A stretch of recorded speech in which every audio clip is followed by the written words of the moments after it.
Party మారిన ఎమ్మెల్యేల విషయంలో గత 10 ఏళ్లలో బీఆర్ఎస్ పార్టీ ఏం చేసింది?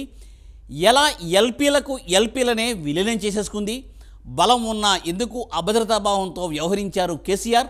నాడు కోర్టు తీర్పులను స్పీకర్ ఎందుకు అమలు చేయలేదు? ఇప్పుడు ఈ క్వశ్చన్స్ అన్నీ వరుసగా తెరపైకి వస్తున్నాయి. తాజాగా హైకోర్టు 4 వారాల్లో నిర్ణయం తీసుకోవాలని చెప్పగానే తమ విజయంగా చెప్పుకుంటున్న గులాబీ నేతలు గత 10 ఏళ్లలో జరిగిన వాటికి ఇవ్వాల్సిన జవాబులు మాత్రం అలాగే ఉన్నాయి అంటున్నారు. ఇంతకు ఎమ్మెల్యేల ఫిరాయింపు విషయంలో 2014 నుండి ఏం జరిగింది? కేసీఆర్ అప్పట్లో ఎలా చక్రం తిప్పారు?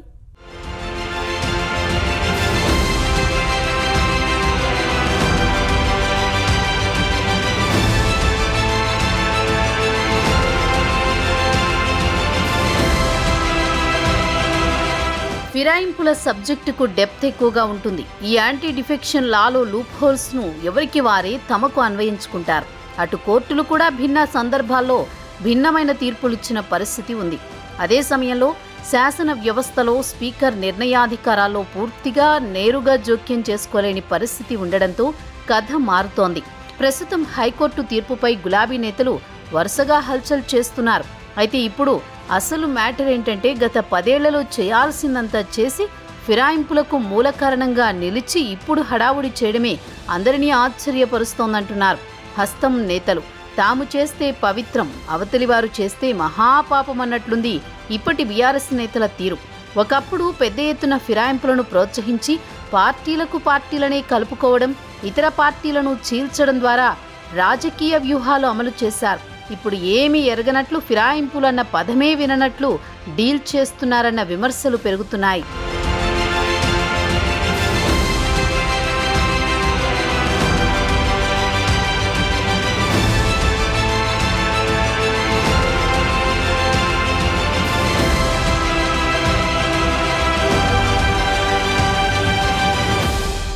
ఒక పద్ధతి ప్రకారం సైలెంట్గా అవతలి పార్టీలను ఖాళీ చేసిన ఘనత కేసీఆర్ది. రాత్రికి రాత్రే ఇతర పార్టీ ఎమ్మెల్యేలను చాలా ఈజీగా కలిపేసుకున్నారు. ఫిరాయింపుల్లోనూ కేసీఆర్ టెక్నికల్ లూప్ హోల్స్ను వాడుకున్నారు. యాంటీ డిఫెక్షన్ లా వర్తించకుండా ఎల్పీలను సైలెంట్గా ప్యాక్ చేసేశారు. ప్రజాస్వామ్యంలో ప్రశ్నించే ప్రతిపక్షాలు ఉండాలి, కానీ రాజకీయ పునరేకీకరణ అని ఇంకేవేవో పెద్ద మాటలు చెప్పేసి అప్పట్లో ఎమ్మెల్యేలను కలిపేసుకున్నారు కేసీఆర్. అందులో కొందరికి తాయిలాల కింద మంత్రి పదవులు కూడా ఇచ్చేశారు. ఇది తప్పే కాదన్నారు. అప్పటి స్పీకర్ కూడా సైలెంట్గా ఉండిపోయారు.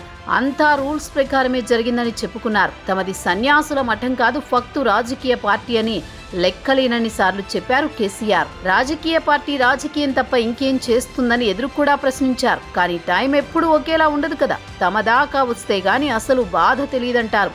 ఇప్పుడు ఏకంగా బీఆర్ఎస్ నుంచే 10 మంది ఎమ్మెల్యేలు పార్టీ మారేసరికి అనర్హత వేటు వేయాలని, ప్రజాస్వామ్యంలో ఇది కరెక్ట్ కాదని రకరకాల సుద్దులు చెబుతున్నారంటున్నారు. ఈ వ్యవహారంలో అవసరమైతే హైకోర్టు డివిజన్ బెంచ్కు అప్పీలుకు వెళతామని పార్టీ పెద్దలు, న్యాయ నిపుణులతో చర్చించి దీనిపై నిర్ణయం తీసుకుంటామని కడియం శ్రీహరి చెబుతున్నారు.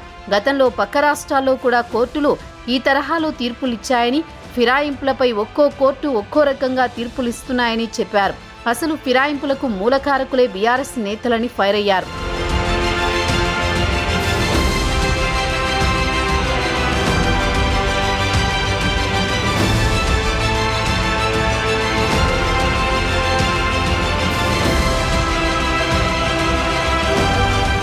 కేసీఆర్ అధికారంలో ఉన్నప్పుడు ఏం చేశారో ఓసారి డీకోడ్ చేద్దాం. 2014లో తెలంగాణ రావడం, అప్పుడు జరిగిన అసెంబ్లీ ఎన్నికల్లో అప్పటి టీఆర్ఎస్ గెలవడం చకచకా జరిగిపోయాయి. అప్పట్లో గులాబీ పార్టీ కేవలం 63 సీట్లతో అత్యవసర మెజారిటీతో మాత్రమే గెలిచింది. మెజారిటీ కంటే 3 సీట్లే ఎక్కువ. ప్రభుత్వానికి ఎప్పటికైనా ఇబ్బంది తప్పదనుకున్నారో మరేంటో గానీ అప్పుడే కేసీఆర్ పొలిటికల్ గేమ్ షురూ చేశారు. రాజకీయ పునరేకీకరణ కోసం అంతా కలిసి రావాలంటూ ఒక విచిత్రమైన పిలుపునిచ్చారు. సీన్ కట్ చేస్తే 2014లో ఇంద్రకరణ్ రెడ్డి, కోనప్ప ఇద్దరినీ టీఆర్ఎస్లో కలిపేసుకున్నారు. 2014 ఎన్నికల్లో టీడీపీ నుంచి గెలిచిన 15 మంది ఎమ్మెల్యేలో మాధవరం కృష్ణారావు, చల్లా ధర్మారెడ్డి, ఆ తర్వాత ఎర్రబెల్లి దయాకర్ రావు, తలసాని శ్రీనివాస్ యాదవ్, మాగంటి గోపీనాథ్, అరికెపూడి గాంధీ, కృష్ణారెడ్డి, వివేకానంద్, రాజేందర్ రెడ్డి ఇలా మొత్తం 12 మంది టీడీపీ ఎమ్మెల్యేలను దశల వారీగా ఆకర్షించి టీడీఎల్పీని టీఆర్ఎస్లో విలీనం చేసుకున్నారు. 2018 టీడీఎల్పీని టీఆర్ఎస్ఎల్పీలో విలీనం చేయించుకున్నారు. 2018 ఎన్నికల్లో టీడీపీ 2 సీట్లను గెలుచుకుంది. ఖమ్మం జిల్లాలో సత్తుపల్లి నుంచి సండ్ర వెంకటవీరయ్య, అశ్వరావుపేట నుంచి మెచ్చా నాగేశ్వరరావును కూడా 2021లో చేర్చుకుని టీడీపీ దుకాణం పూర్తిగా బంద్ చేయించారు కేసీఆర్. అటు 2018లో ముందస్తు ఎన్నికలకు వెళ్లి 89 స్థానాల్లో అభ్యర్థులను గెలిపించుకుని 2018 డిసెంబర్ 13న ముఖ్యమంత్రిగా రెండోసారి పదవిలోకి వచ్చారు కేసీఆర్. అప్పుడు బలం ఉన్నప్పటికీ కాంగ్రెస్, టీడీపీ 2 పక్షాల వారిని పార్టీలో చేర్చుకుని బలహీనంగా ఉన్నామనుకున్న చోట బలం పెంచుకున్నారు.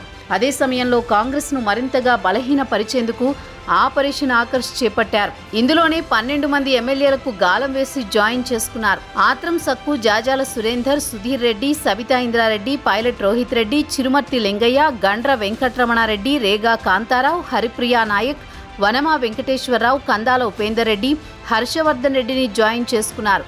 ఆ దెబ్బకు కాంగ్రెస్ ప్రతిపక్ష హోదా కూడా కోల్పోయింది.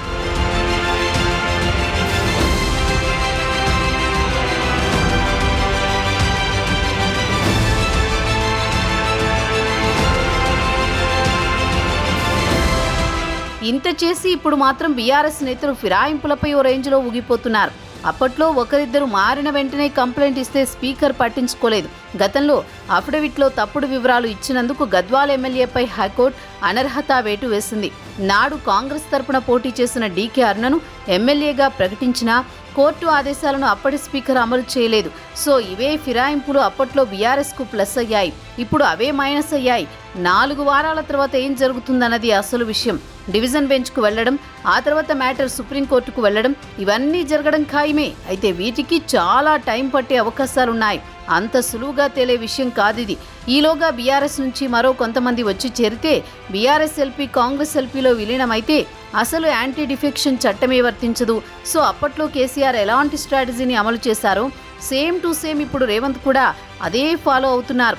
హైకోర్టు తీర్పు నేపథ్యంలో మరికొంతమంది బీఆర్ఎస్ ఎమ్మెల్యేలను లాక్కొని బీఆర్ఎస్ ఎల్పీని కాంగ్రెస్లో కలిపేసుకునే ప్లాన్లో ఉన్నారనే టాక్ వినిపిస్తోంది. చూడాలి మరి ముందు ముందు ఏం జరుగుతుందో.